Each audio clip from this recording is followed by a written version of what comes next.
अस्सलाम वालेकुम। ईद का दूसरा दिन हमारे तमाम देखने वाले नाजरीन को, जो हमारे ओवरसीज़ हैं, हमारे प्रोग्राम के जो चैनल के ओनर हैं देसी टीवी के तारिक साहब, उनको भी बहुत बहुत ईद मुबारक। और हमारे जितने भी नाजरीन देख रहे हैं सबको ईद मुबारक बहुत ज़्यादा। इसके अलावा हमारे साथ जो गेस्ट हैं इनको बहुत ज़्यादा ईद मुबारक। हमारे साथ जो नाजरीन गेस्ट हैं, आज दो गेस्ट हैं। सबसे पहले हमारे साथ जो गेस्ट हैं डॉक्टर सना, उनका बहुत शुक्रिया कि वो आई, ईद के दूसरे दिन टाइम निकाला। बहुत शुक्रिया ma'am. Thank you so much, आपका बहुत शुक्रिया कि आपने मुझे बुलाया यहाँ पे, और सबको मेरी तरफ से बहुत बहुत ईद मुबारक। खैर मुबारक। अच्छा, दूसरी जो हमारी गेस्ट हैं नाजरीन सिंगर हैं, बहुत अच्छा सिंगिंग करती हैं, भंगड़ा डांस बहुत अच्छा सा परफॉर्म करेंगे आज भी। हिजल खान हमारे साथ हैं। मैम कैसी हैं आप? जी मैं ठीक हूँ। ईद मुबारक। आपको भी ईद मुबारक, आप सबको ईद मुबारक। खैर मुबारक। तो नाज़रीन, ईद का सेकंड डे है, बकरा ईद का दिन है, सेकंड डे। डॉक्टर सना, सबसे पहले तो ये बताएं सेकंड डे आप कैसे स्पेंड करती हैं, ईद का दूसरा दिन? पहले दिन तो आपको पता है जैसे कि कुर्बानी ज़्यादातर हो जाती है। उसके बाद हम सेकंड डे, मेरा जो है जैसे आपको पता है मेरा ऑर्फनेज है, यतीम खाना है, उसमें मेरी माशाल्लाह से 50 बच्चियाँ हैं, तो मैं तो उनके साथ ही स्पेंड कर रही होती हूँ। हम अच्छा मैम, आपकी जो फाउंडेशन है गुडविल कनीज़ फाउंडेशन, सबसे पहले तो गुडविल कनीज़ कौन है, थोड़ा सा हमें ये डिटेल शेयर कर दें ताकि हम ऑडियंस को बता सकें। सबसे पहले तो मैंने ये स्टार्ट से मैं बताती हूँ आपको कि 2018 से मैंने ये स्टार्ट लिया था। 7 ईयर हो गए, 7वां साल है जी 8 इयर्स हो गए माशाल्लाह से। और माशाल्लाह से कनीज़ मेरी वालदा का नाम है, और कनीज़ फातिमा मैंने अपनी वालदा के नाम पे ये फाउंडेशन बनाई थी। तब उस वक्त तो मैं स्टूडेंट थी, मेडिकल में थी उस वक्त, आई वाज 18 इयर्स ओल्ड। और माशाल्लाह अब तो जो है वो उसको 7-8 साल हो गए मेरी फाउंडेशन को। हमने ऑल ओवर पाकिस्तान बहुत काम किया है। हमने free medical camps all over Pakistan 187 free medical camps हमने किए हैं। उसके बाद हम जब फ्लड डिज़ास्टर मैनेजमेंट था, जब हमारे सिंध में, बलूचिस्तान में, KPK में फ्लड आया, तो हम सबसे पहले जो है ना फर्स्ट एड के लिए हम लोग वहाँ पे गए। ख़ुद भी फंस गए, खुद भी गाड़ियाँ पानी में फंस गई, बहुत सफ़र किया, मगर अल्लाह का शुक्र है कि अल्लाह ने तौफीक दी और हमने लोगों की बहुत मदद की। गुडविल कनीज़ फाउंडेशन, कनीज़ आपने कहा आपकी मदर का नाम है, तो फाउंडेशन क्या काम कर रही है? सबसे पहले तो हमें ये ऑडियंस को हमारी पता लगे, मुझे जी हमारी फाउंडेशन मल्टीपल चीज़ों पे काम करी है। सबसे पहले ये जो हमारी डिज़ास्टर मैनेजमेंट है, उसके बाद हमारी ऑर्फन्स हैं, जो यतीम बच्चे होते हैं, उन पे हम बहुत काम करें। वुमेन एम्पावरमेंट के औरतों को किस तरह से हम एम्पावर कर सकते हैं। हम वो वाला काम नहीं करते कि जो मेरा जिस्म मेरी मर्ज़ी वाला हम नहीं करते, ना ही हम उस चीज़ को सपोर्ट करते हैं, मगर हम जो स्किल बेस्ड काम है, औरतों को स्किल्स देना, उनको जैसे किसी को अगर फॉर एग्जांपल कोई औरत है कि जिस तरह हमारी एक साइंटिस्ट हैं, तो वो हमारे साथ काम करें, तो हम उनको कहते हैं कि आप इनको डिटर्जेंट बनाना सिखा दें। मैं एक एग्जांपल दे रही हूँ। तो वो डिटर्जेंट बना के सेल आउट कर सकती हैं, वो जैम्स बना के सेल आउट कर सकती हैं, वो मतलब हम उनको प्लेटफॉर्म दे रहे हैं हम लोग, क्योंकि हम लोग सिर्फ उस चीज़ पे नहीं है कि बस सिलाई। हम औरतों को ना वो कर दिया कि अच्छा गरीब औरत है तो उसको चलो सिलाई पे लगा दो। सिलाई से आगे बहुत सारी चीज़ें हैं। हम लोग ई-कॉमर्स के कोर्सेज करवा रहे हैं लोगों को कि आप इस साइट पे आएँ, ये फ्री ऑफ कॉस्ट जी फ्री ऑफ कॉस्ट हम करवा रहे हैं। इवन इक्विपमेंट भी हम जो है ना सप्लाई करते हैं कि आपको जो भी हम मदद कर सकें। हमारा अभी रीसेंट केस था, फैसलाबाद में एक खातून थी जिनके दोनों टांगें नहीं थी, और उनके जो वालिद साहब भी नहीं थे, उनकी फैमिली भी, और साथ उनके जो हस्बैंड थे उनकी डेथ हो गई थी, तो वो बेवा थी। उनके 4 बच्चे थे, और उनने कहा कि मुझे अब हम सिलाई बहुत अच्छी आती है, मगर मेरा प्रॉब्लम ये है कि मुझे जो मशीन चाहिए ना वो दूसरी वाली चाहिए, वो जो मशीन जो हाथ से वो प्रेस करने से होती है, मैं वो नहीं कर सकती। उनका मस्कुलर डिस्ट्रॉफी थी उनको। तो हमने वो भी अल्हम्दुलिल्लाह अभी रिसेंटली हमने प्रोवाइड की। हालांकि वो बहुत एक्सपेंसिव होती है कि आपको बंदे के जो डिसेबल पर्सन है उसके एंगल पे बनानी पड़ती है, तो स्पेशल बनवानी पड़ती है। तो वो अल्हम्दुलिल्लाह हमने उनको स्पेशल बनवा के हमने वहाँ पे सप्लाई की। हम सब कुछ इस तरह से कर रहे हैं। अब वो माशाल्लाह महीने का बहुत अच्छा अर्न कर रही है, और अपने बच्चों को वो अपनी इज्जत से घर में बिठा के खिला रही है। अच्छा मैम, डिग्री आपने पाकिस्तान से की, आउट ऑफ कंट्री की आप बता रही थी क्या? और डिग्री आपकी किस में है? MBBS आपका स्पेशलाइज किस में है? जी मैं बेसिकली मैंने पाकिस्तान से रिफा इंटरनेशनल यूनिवर्सिटी से डॉक्टर ऑफ फिजिकल थेरेपी किया हुआ है। स्पेशलाइजेशन मेरी न्यूरो में है, और उसके साथ साथ जो है मैंने अमेरिका से साइको सोशल फर्स्ट एडिंग की हुई है, और उसके साथ मैं जनेवा चली गई। जनेवा से फिर मैंने youth as agent of behaviour change, जो बच्चों के मसाइल होते हैं, उनके बिहेवियर इश्यूज होते हैं। आपने देखा होगा आजकल हर बच्चा एग्रेसिव है।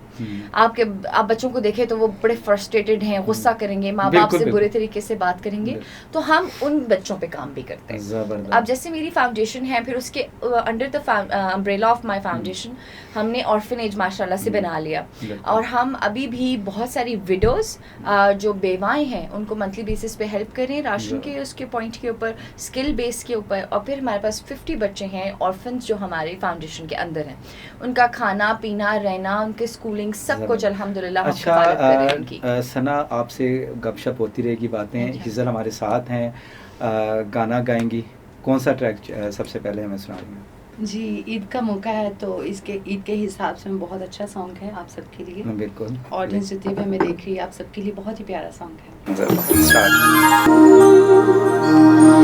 हम ना बाज आएंगे मोहब्बत से। बहुत थैंक यू, बहुत अच्छा लगा। अच्छा डॉक्टर सना, तो सबसे पहले ये बताएं ईद कैसे गुजारती हैं? फर्स्ट डे तो आपने कुर्बानी का बताया, सेकंड डे का क्या होती है आपकी रूटीन? सेकंड डे भी मैंने बताया, कुकिंग भी करती हैं, खाना बना लेती हैं? मैं बहुत अच्छी कुक हूँ। जबरदस्त। लोगों को लगता नहीं होगा, मगर अच्छा, मोस्टली ये देखा गया ना हमारे जो इन्वायरमेंट है, जो वर्किंग वूमेन है कि वो किचन में जाती नहीं है। जब मैं जॉब कर रही हूँ, मैं किचन नहीं देखूंगी, मुझे नहीं कुछ पकाना, ऐसा कुछ नहीं रंग होता। काला होता है किचन में जाके। तो आपका क्या है, कुकिंग भी कर लेती हैं? जी, क्या जी, क्या बिल्कुल मैं कुकिंग कर लेती हूँ, मैं बहुत अच्छी कुकिंग कर लेती हूँ, मुझे सब कुछ क्या क्या बनाना बना आता लेती हैं है। मेरी जो स्पेशल डिश है वो लेबनीज कबाब है। अच्छा, जो कि फेवरेट डिश कौन सी है आपकी? मेरी फेवरेट मुझे बिरयानी बहुत पसंद है, और मुझे लेजानिया बहुत अच्छा लगता है, और वो मैं खुद दोनों चीज़ें खुद भी बहुत अच्छी बना लेती हूँ। अच्छा, हमारे लोगों का ना एक कॉन्सेप्ट है बड़ा वियर्ड सा, आप भी इस चीज़ से एग्री करेंगी कि जो वर्किंग लेडीज हैं वो कोई काम नहीं करती होंगी, उनको कोई कुकिंग नहीं आती होगी। ऐसा कुछ नहीं होता। हमारी जो वर्किंग लेडीज है ना, उनकी ज़िंदगी बहुत मुश्किल होती है। उन्हें घर भी देखना होता है, उन्हें किचन भी देखना होता है, उन्हें अपने बच्चों को भी देखना है, अपनी फैमिली को भी देखना है, और बाहर भी सारे काम करने हैं। तो मैं कहती हूँ, मैं सल्यूट करती हूँ उन सब लोगों को जो फीमेल्स बाहर काम कर रही हैं और सब चीज़ें ये हैंडल भी कर रही हैं, अपने बच्चों को, अपने घर को, सब चीज़ों को, क्योंकि ये चीज़ बैलेंस करना बहुत मुश्किल काम होता है।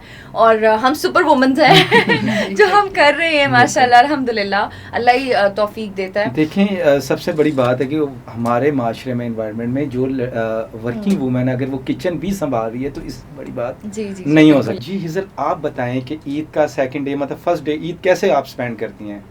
बकरा ईद खुसूसन स्पेशली जो घर वालों के साथ ही स्पेंड करती हूँ मैं। अच्छा, बिकॉज ऑल टाइम तो बिजी होते हैं। कुकिंग भी कर लेती हैं? हाँ, बना लेती हूँ। क्या क्या बना लेती? इसमें ऑमलेट है, अच्छा। राइस है, बहुत कुछ बना लेती हूँ। मुझे तो सब कुछ अच्छा लगता है अपने हाथ से बनाओ। जबरदस्त। अब कोई खाएगा तो उसको पता चलेगा कैसा अच्छा, है। ऑमलेट कुकिंग में नहीं आएगा, ये हाँ, आप मत ये कहें, तो ऑमलेट आसान सी, नहीं ये तो आएगा कोई मैं भी cooking बना में। लेता हूँ। और स्पेशल ऑमलेट बताइए। मैं बहुत अच्छा बना लेती हूँ। अच्छा, बाकी बिरयानी बहुत अच्छी बना लेती हूँ। अच्छा। एंड फिर हम कब खाने आए? आप ये बताएं। आप आज शाम को ही आ जाए। आपने कह दी, बहुत शुक्रिया। अच्छा हिजल, अभी क्या सुना रही हैं हमें सॉन्ग? अभी एक बहुत ही ईद का सेकंड डे है ना, तो हम बातें जरा कम और लोगों हाँ। को एंटरटेन ज्यादा करें। बहुत अच्छा खूबसूरत सॉन्ग है, रंगीन है तो रंगों से। जबरदस्त। रंगीन है तो रंगों से भी ज्यादा शौक लगती हो रह के भी ज्यादा। अच्छा नाज़रीन, अभी टाइम हुआ है एक ब्रेक का, छोटी सी ब्रेक लेते हैं, ब्रेक के बाद दोबारा। ईद उल अज़हा का ये मुक़द्दस लम्हा वफ़ा, अतात और कुर्बानी की लाजवाल दास्तान को ज़िंदा करता है। जिस तरह हज़रत इब्राहीम अलैहिस्सलाम ने अपने रब के हुक्म पर सब कुछ निछावर कर दिया, आज भी लाखों मुसलमान हज की रुदाद में इत्तेहाद उम्मत का परचम बुलंद कर रहे हैं। नाज़रीन, पाकिस्तानी पब्लिकेशन इंक, देसी टीवी USA, देसी उर्दू टीवी, DTV NN और DTV फ्लिक्स की जानिब से आप सबको ईद उल अज़हा की दिली मुबारकबाद। अल्लाह सुब्हानो ताला हमारी कुर्बानियों को कबूल फरमाए और हमारे घरों में खैर व बरकतें अता फरमाए। साथ ही DTV फ्लिक्स पर 3000 से ज़ायद चैनल्स की तफसीलात से लुत्फ़ अंदोज़ हों। घर बैठे दुनिया भर की रौनकें आपकी अपनी स्क्रीन पर। ईद मुबारक to all of you.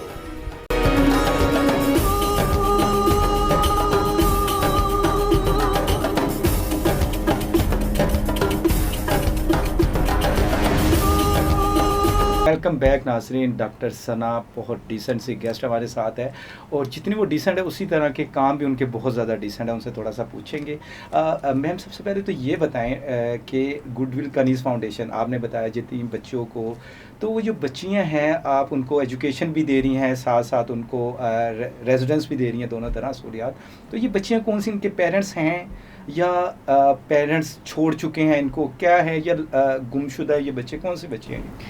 Basically जो हमारे पास जितनी भी बच्चे हैं ना, मैक्सिमम उनके पेरेंट्स नहीं हैं। नहीं है, डेथ हो गई, जी डेथ हो गई। Okay, okay. या तो ये होता है कि हमारे पास जो बच्चे होते हैं उनके हाँ, दोनों पेरेंट्स नहीं होते बिल्कुल। या एक पेरेंट नहीं होता। बिल्कुल। और कुछ बच्चे ऐसे भी हैं जो ब्रोकन फैमिलीज के हैं, जिनके जैसे फॉर एग्जांपल हस्बैंड वाइफ की डिवोर्स हो गई, एक बच्चा है, और वो ये हो रहा होता है कि हस्बैंड ने भी शादी कर ली, वाइफ ने भी शादी कर ली, ठीक है, और फिर जो बच्ची है ना वो बेचारी पिस जाती है, ना वो रख रहे होते हैं, ना अच्छा, वो रख कोई भी रहे होते हैं। एक्सेप्ट नहीं कर रहा, दोनों कोई भी नहीं कर रहा होता। Oh हमारे my पास बहुत God. सारे केसेस ऐसे भी हैं। हाँ। तो वो फिर बच्चियां जो होती हैं ना, उनको फिर बाद में बाहर जाती हैं, चाइल्ड अब्यूज, मल्टीपल चीज़ें, रेप्स और इस तरह की चीज़ें शुरू हो जाती हैं, क्योंकि अच्छा, पेरेंट्स बच्चियां नहीं कहीं होते। भी सेफ नहीं, आपने देखा जी। ना कहीं काम कर रही हैं हमारी जी, सोसाइटी में, बिल्कुल। वहाँ सेफ नहीं है, अगर बिल्कुल। घरों में काम कर रही हैं वहाँ भी सेफ नहीं बिल्कुल है, ऐसे ही तो है। आपने एक सेफ्टी उनको प्लेस जी दे दी। बिल्कुल, हम लोगों ने फुल प्रोटेक्शन के साथ उनको रखा हुआ है, और हम उनको सेल्फ डिफेंस की क्लासेस भी देते हैं, हम जबरदस्त। उनको साइकोलॉजिकल काउंसलिंग भी देते हैं, क्योंकि सब बच्चे हमारे बहुत ट्रॉमा से आए हुए हैं, बहुत मल्टीपल जो है ना, बहुत चीज़ें जो उनके ऊपर बेचारों के ऊपर गुजरी हुई हैं, तो उनसे निकालने के लिए हम साइकोलॉजिकल उनको फर्स्ट एड भी दे रहे हैं, उसके साथ प्रोटेक्शन तो है ही है। उसके बाद उनकी जो नरिशमेंट है, कुछ बच्चे जब हमारे पास आए थे तो वो मैल नरिश थे, मतलब ये कि खुराक की कमी की वजह से उनके बुरे हालात थे, जैसे टांगे टेढ़ी होना, जैसे बीइंग अ डॉक्टर मैं आपको बताती हूँ, हमारे एंगल्स होते हैं टांगों के या जिस्म के, हड्डियों के, वो उनके टेढ़े हो गए, बहुत उनके बुरे खुराक की कमी की वजह से। तो हम फिर ये करते हैं कि जिस तरह का बच्चा होता है हम उसकी खुराक भी उसी तरह से डिज़ाइन करते हैं, और फिर हम उसी तरह से फिर उस बच्चे को उसकी हेल्थ के अकॉर्डिंग हम उसको फूड देते हैं। अच्छा, ईद के डेज में जो पेरेंट छोड़ जाते हैं, मैंने बताया ना, आप जिस तरह बता रही हैं कि मदर ने भी शादी कर ली, फादर है उसने भी शादी कर ली, अब बच्चियां जो आपके पास रह रही, उन्हें पता है यहाँ पे मौजूद हैं, तो ईद के डेज में आते हैं मिलने पेरेंट्स? बच्चियां खुद ही नहीं मिलना चाहती होती, क्योंकि वो इतना हो गया ना कि जो रखना नहीं चाह रहा उनको, तो वो मिलना भी नहीं चाह। अब मैं एक छोटी सी, जल्दी से, आई नो टाइम का, मैं बट स्टोरी में आपको एक छोटी सी सुनाऊंगी। हमारी एक बच्ची है, वो बहुत छोटी थी जब मेरे पास वो आई थी, शी वाज 6 years old, 6 साल की थी वो, अब तो माशाल्लाह से वो 9 साल की है। तो 6 साल की थी और मेरे पास आई, तो उसके पेरेंट्स का यही सिनेरियो था कि उन दोनों ने शादी कर ली हुई थी, और वो अपने फूफो के पास रह रही थी। अब फूफो ने क्या किया कि वो कहती हैं कि जी मैं तो रख नहीं सकती उसको, मार मार के बच्ची का बुरा हाल था जब हमारे पास वो आई। तो खैर हमने उसको रख लिया। अब उसके बाप ने आते हुए कहीं उसको लारा लगा दिया कि मैं तुम्हें लेने आऊँगा, ठीक है। अब वो बच्ची बेचारी क्या करती थी, रोज़ अपना बैग पैक करती थी और जाके दरवाजे के आगे बैठ जाती थी, लेकिन फादर ठीक है, कहती थी कि मेरे अबू आ रहे हैं, और जैसे ही शाम होती थी ना, उसको पता लग जाता था कि अब गांव से कोई नहीं आ सकता, फिर वो चीखे मार मार के रोती थी कि मेरे घर से कोई नहीं आया, मुझे लेने के लिए नहीं आया। फिर एक दिन क्या हुआ कि मैंने उसकी पप्पो को कॉल की, क्योंकि वो गार्डियन थी, वो दे के गई थी हमें। तो मैंने उनको कहा कि आपकी बच्ची बहुत अपसेट है, इसके फादर ने इसको कहा कि मैं तुम्हें लेने आऊँगा, इसके फादर से इसकी बात करा दें, या आप इसको थोड़े दिनों के लिए ले जाएं ताकि ये बच्ची थोड़ी सी स्टेबल हो जाए, फिर हम इसको दोबारा से ले आएंगे। तो उसकी पप्पो ने जो मुझे जवाब दिया, मेरे पाँव के नीचे से ज़मीन निकल गई। उसने मुझे कहा कि आप ऐसा करें, किसी जंगल में छोड़ दें तो जानवर कोई खा जाएगा इसको, या आप किसी गली में छोड़ दें, इसको कोई ले जाएगा, हम तो नहीं रख सकते वापस। तो मैं, अब बच्ची मेरे सामने खड़ी हुई थी और मेरा दिल, मुझे लगा मेरा दिल फट जाएगा, ठीक है। उसको मैंने गले लगाया, उससे मैंने कहा बेटा छोड़ दो, आज से मैं ही तुम्हारी अम्मी हूँ, मैं ही तुम्हारा बाबा हूँ, मैं ही तुम्हारी, मैं तुम समझो सब कुछ मैं हूँ। और मैंने उसको इतना काउंसिल फिर किया, फिर मैं उसको अपने घर ले गई, ठीक है, ऑर्गेनाइजेशन से। मैंने कहा नहीं अब तो मेरी बेटी हो, तो मेरे साथ रहोगी। फिर मैंने कुछ टाइम उसको अपने साथ रखा, उसी तरह से बेटियों की तरह उसको ट्रीट किया। तो माशाल्लाह माशाल्लाह अब वो बच्ची बहुत बेहतर है, माशाल्लाह स्कूल जा रही है, 9 साल की वो बच्ची है। और अब 6 साल का बच्चा क्या होता है, मगर अब ये होता है कि अगर उसकी फैमिली से या गार्डियन से किसी की भी कॉल आए तो वो कहती है मैंने बात नहीं करनी, नहीं बात भी करने और बात भी नहीं वो करती। अगर उसकी वो एक चची हैं, वो आती हैं उनसे कभी कभार मिलने, वो कभी वो भी आए ना तो वो छुप जाती है, कहती है मैंने इनसे मिलना ही नहीं। देखे ना अब जो आप उन्हें रखना एक्सेप्ट नहीं कर रहे थे, बच्चे के दिल में इतना डर पैदा हो गया ना। अच्छा, अभी हमें क्या सुना रही हैं? एक अच्छा सा सॉन्ग सुना दीजिए। हाँ जी, बहुत अच्छा सॉन्ग है, और हमारी पाकिस्तान की बहुत ही अच्छी सिंगर है शाज़िया मंसूर, उनका सॉन्ग है आप सबके लिए। बत्तियां बुझाए रख दी वे, बत्तियां बुझाए रख दी वे, दीवा जले सारी रात मेरे हानिया, दीवा जले सारी रात। अच्छा, डॉक्टर सना की तरफ आते हैं दोबारा से। डॉक्टर सना, इतने बड़े बड़े काम आप कर रही हैं।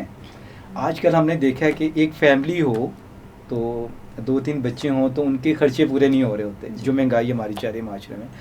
तो आप इतने ज़्यादा, कितनी अभी आपके पास हैं जो स्टूडेंट आपने रेजिडेंस जिनको दी हुई हैं, कितने बच्चे हैं? हमारे पास माशाल्लाह 50 बच्चियाँ हैं। 50 बच्चे हैं। जी हाँ जी, सारी फीमेल बच्चियाँ हैं हमारे पास, और अल्हम्दुलिल्लाह बस अल्लाह ही देने वाला होता है और अल्लाह ही करवाता है बिल्कुल, ये सब बिल्कुल। चीज़ें। मेरा माशाल्लाह से बिज़नेस है अमेरिका में, अच्छा, और ज़बरदस्त। वहाँ से जितना भी रेवेन्यू जनरेट होता है वो मैं अपने लिए नहीं रखती, वो मेरी बच्चियों का है। तो वो मैं किस बच्चियों टाइप का के लिए बिजनेस है करती मैम, हूँ। थोड़ा सा? मेरा टेली स्कूल्स हैं न्यूयॉर्क में और वाशिंगटन में। ज़बरदस्त जी, और उसको मैं डील करी हूँ माशाल्लाह से। जो वहाँ से जितना भी रेवेन्यू जनरेट होता है वो सारा का सारा जो है वो बच्चियों पे लगता है अल्हम्दुलिल्लाह। और पाकिस्तान में मेरे यहाँ पे 2 क्लिनिक्स हैं, ज़बरदस्त। एक वेस्टरिच में है और एक PWD में है, ज़बरदस्त। तो वो भी माशाल्लाह मैं रन कर रही हूँ। तो समझे 95% जो मैं कमा रही हूँ ना वो सारा सब उधर इन्वेस्ट कर सब रहे उधर ही हैं। जाता तो मैम है। कोई बैरूनी सपोर्ट भी है आपको? कहीं और से भी लोग कर जाते हैं सपोर्ट? नहीं, फॉरेन फंडिंग हमारी नहीं है। पहले बिल्कुल। तो हम बिल्कुल ही कोई फंड्स वगैरह नहीं ले रहे थे, क्योंकि अल्हम्दुलिल्लाह सेल्फ सफिशिएंट था, तो हमें ज़रूरत नहीं थी। बिल्कुल। अब अल्लाह का शुक्र है, हमने जो अपना सेटअप है वो बड़ा कर लिया हुआ है, ज़बरदस्त। तो अब डेफिनेटली हमें डोनेशंस की भी ज़रूरत है, और हम अपील भी लोगों से करते हैं कि आप अगर कोई भी बिल्कुल। सपोर्ट करना चाहे हमारी बच्चियों को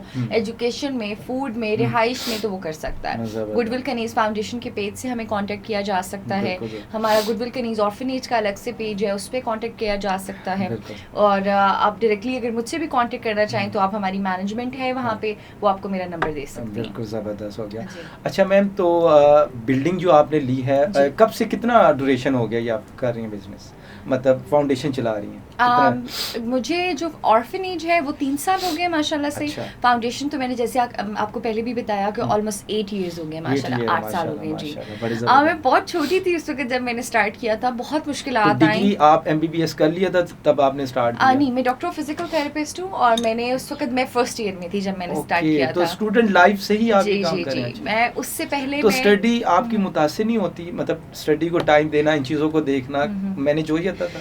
जब आप अल्लाह का काम कर रहे होते हैं ना, फिर ज़बरदस्त। कुछ डिस्टर्ब नहीं होता। ज़बरदस्त। अल्लाह आपको हिम्मत भी देता है, और अल्लाह ताला आपसे वो ऐसे ऐसे काम करवा रहा होता है कि जो आपने ज़िंदगी में कभी सोचे भी नहीं होते हैं। और लोग कहते हैं मेडिकल की पढ़ाई बहुत मुश्किल है। मेरी बहुत दो, मुश्किल है, बिल्कुल, अब हम exactly। 3 बहनें, हम तीनों डॉक्टर हैं, तो मेरी जो दूसरी दोनों बहनें हैं ना, तो वो बेचारी छोटी हैं आपसे, बड़ी हैं? बड़ी हैं मेरे से। अच्छा। मैं सबसे छोटी हूँ घर में। हाँ। तो मेरी जो दोनों बड़ी बहनें हैं ना, तो वो जब उनका प्रॉफ होता था ना, तो वो नीचे लेट के रो रही होती थी कि हाय पढ़ाई और ये वो। पेपर, हाँ।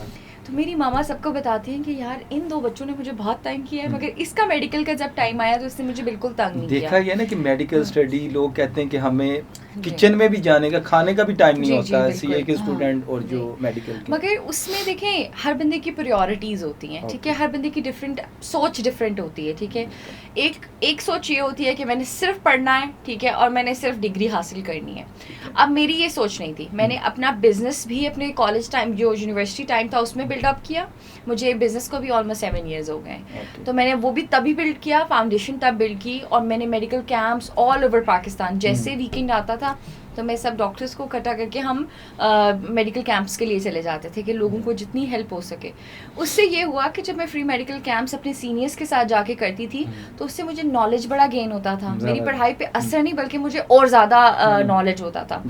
अब मैंने पूरे पाकिस्तान में 1.5 लाख पेशेंट में देख चुकी हूँ।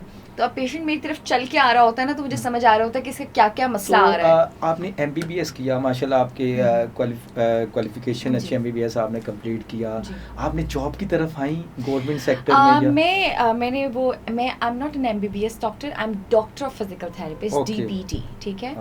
और मैंने बेसिकली रेलवे में जो है ना जॉब की, मगर गवर्नमेंट सेटअप में I am not comfortable working, क्योंकि गवर्नमेंट सेटअप में मुझे लगता है कि पेशेंट जो होता है ना, उसको टाइम ज़्यादा नहीं दिया जाता। तो अब मेरा प्राइवेट क्लिनिक आप है। देती ना टाइम? इजाजत नहीं होती, बड़ी मल्टीपल Okay, चीजें होती okay, हैं okay. वहाँ पे जो आपको देखनी पड़ती हैं। हम्म। जाहिर है हर बंदे की अपनी अपनी, मजबूरी हाँ, होती है, बिल्कुल, और बिल्कुल। अगर आप एक गवर्नमेंट सेटअप में बहुत ज्यादा हम्म। टाइम पेशेंट्स को देते हैं तो फिर आप पेशेंट्स को नहीं देख सकते देख सबको। सकते, ज्यादा पेशेंट जी होते हैं। ज्यादा, बहुत ज्यादा हाँ। पेशेंट्स होते हैं, हम्म। तो आपको उस अकॉर्डिंग मैनेज करना पड़ता है। तो Okay. इस वजह से फिर मेरा ये था कि मैंने फिर अपने क्लिनिक्स बनाए, हम्म। और उस पे जो है मैंने कहा कि यार मैं पूरी तरीके से पेशेंट्स को टाइम भी दूंगी। और तो अभी मैं- दोनों क्लिनिक में हम्म। आपने डेज रखे हुए हैं, हम्म। एक एक कोने में, दूसरा दूसरे कोने में, क्या कैसे मैनेज करती हैं? नहीं, मैंने टाइमिंग्स रखी हुई है। अच्छा। एक टाइमिंग मेरी मॉर्निंग की होती है, और Okay. एक टाइमिंग जो है वो मेरी शाम की और होती फिर है। फाउंडेशन को भी देखती हैं daily? जी जी, एक्चुअली वेस्टेज वाला जो क्लिनिक है ना उसके हाँ। बिल्कुल साथ फाउंडेशन अच्छा। का हमारा घर जो हम्म। बच्चों का है वो उधर है। तो Okay. मुझे जैसे टाइम मिलता है फिर मैं वहाँ चली जाती हूँ, तो वहाँ पे फिर सबको टाइम दे के, मैनेजमेंट पूरी देख के, तो फिर देन दूसरे वाले जबरदस्त, क्लिनिक में मैं जाती हूँ। जी। जबरदस्त। अच्छा हिजल, कौन सा सॉन्ग सुना रही है मैं लास्ट में अब प्रोग्राम का? क्योंकि लास्ट time में आई कम है। थिंक सुबंगदा हो जाना चाहिए, जितने भी चलिए। ऑडियंस देख रही सब खुश हो जाए हमारा ये चलिए, सॉन्ग सुन के। ठीक है जी, प्ले करें जी। माड़ा इत्ते माड़ा से यार होए। अच्छा, प्रोग्राम का क्योंकि टाइम कम है, डॉक्टर सना ऑडियंस के लिए क्या मैसेज देना चाहेंगी आप ईद के मौके पे? सबसे पहले तो ये मैं बोलना चाहूँगी कि जो आप लोग बड़ी ईद पे गंद मचाते हैं और उससे बहुत सारी बीमारियां होती बिल्कुल, हैं, बिल्कुल।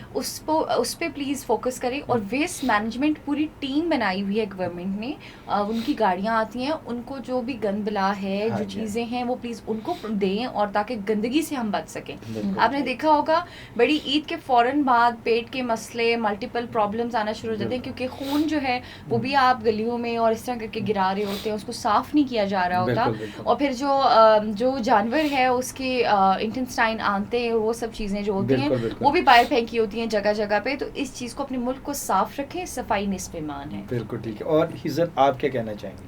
मैं यही कहना चाहूँगी ईद के मौका पे कि सब खुश रहें, एक दूसरे को भी खुश रखें, किसी का दिल मत दुखाएं, एंड बस सबका ख्याल रखें। नाज़रीन, चैनल प्रोग्राम का हमारा टाइम कम है, तो इंशाल्लाह अगले प्रोग्राम में नए मेहमानों के साथ अपना ढेर सारा ख्याल रखिएगा। तब तक के लिए अल्लाह हाफिज़।